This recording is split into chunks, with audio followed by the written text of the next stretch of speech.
तुम देखी सीता मृग नयनी। कभी पेड़ों से पूछ रहे हैं, कभी पत्तों से पूछ रहे हैं, कभी जीव जंतुओं से पूछ रहे हैं क्या किसी ने जानकी जी को देखा है, और भगवान रो रहे हैं। यहाँ शंकर जी ने राम जी को प्रणाम किया है। सती जी को आश्चर्य हुआ और सती जी को राम जी में संदेह हुआ। संदेह होना स्वाभाविक था, कथा ध्यान से सुनी होती तो संदेह नहीं होता, पर कथा ध्यान से सुनी नहीं तो राम जी में संदेह हो गया। बोले महाराज आप एक सामान्य मनुष्य को क्यों प्रणाम कर रहे हैं? तो शंकर जी ने कहा देवी ये सामान्य मनुष्य नहीं है, साक्षात भगवान है। सती मैया को भरोसा नहीं होता और सती मैया परीक्षा लेने के लिए चल पड़ती है। लंबी कथा है, आगे ये प्रसंग आएगा तो हम आपको सुनाएंगे। परीक्षा लेने जाती हैं और सीता जी का रूप बनाकर राम जी की परीक्षा लेने का प्रयास करती हैं, लेकिन भगवान राम सीता के रूप में बैठी हुई सती मैया को पहचान लेते हैं और प्रणाम करते हैं। तब सती मैया को बड़ा दुख हुआ। बाद में शंकर जी के पास वापस सती जी लौटती हैं। शंकर जी पूछते भी हैं कि राम जी की परीक्षा ली? तो सती जी कह देती हैं हाँ महाराज परीक्षा तो हमने नहीं ली, केवल आपकी तरह ही हमने प्रणाम किया। शिव जी से झूठ कह दिया।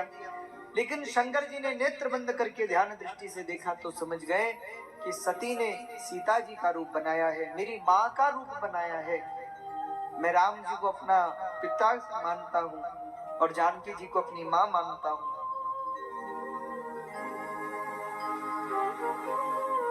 सती से बड़ा अपराध हो गया। तब भगवान शंकर ने आज मन ही मन मां सती का परित्याग कर दिया।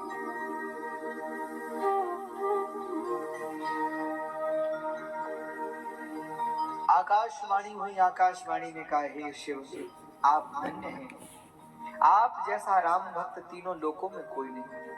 केवल सती मैया ने सीता जी का रूप बनाया, इस इच्छा मात्र से आपने सीता जी का परित्याग कर दिया, आप धन्य हैं।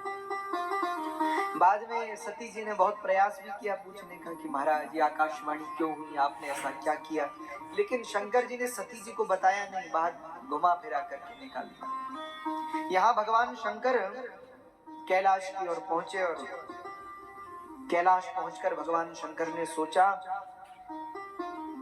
कि अब मैंने सती को पत्नी के रूप में त्याग दिया है तो अपने व्रत की, अपने प्रण की, अपने वचन की रक्षा कैसे करूं?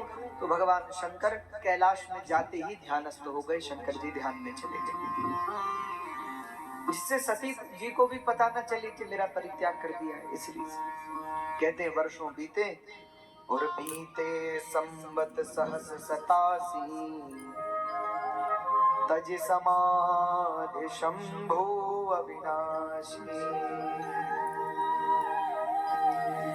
बीते संवत सहस 87 तजी समाधि शंभो अविनाशी। 87,000 वर्ष के लिए शंकर जी ध्यान में चले गए और 87,000 वर्ष के बाद जब एक दिन भगवान शंकर ने नेत्र खोले तो शिव जी के नेत्र खोलते ही कैलाश में आनंद हो गया, क्योंकि जब शंकर जी ध्यान में रहते हैं तो भूत प्रेत बड़ी शांति में रहते हैं। क्यों? क्योंकि शंकर जी हमारे ध्यान में हैं, उनके ध्यान में विघ्न न पड़े। इसलिए जैसे ही शिव जी ध्यान में जाते हैं तो भगवती कैलाश में आज्ञा कर देती है, देखो सब शांत रहना, शिव जी ध्यान में। लेकिन जैसे ही शंकर जी ध्यान से बाहर आते हैं ऐसा लगता है मानो कैलाश में मेला शुरू हो गया, उत्सव शुरू हो गया। अब तो जैसे ही भूत प्रेतों को पता चला शंकर जी ध्यान से बाहर आ गए, तब